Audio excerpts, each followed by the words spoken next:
చుట్టూ పొలమారి నీల చూడాలి చిన్నారి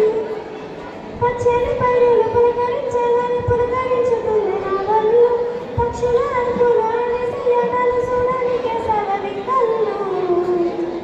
పల్లెటూరి పల్లకిలో మనం ఆడుకుందమే చంపాలగు మామిడి తోటలలో మనం పాడుకుందమే కోయిల పల్లెటూరి పల్లకిలో మనం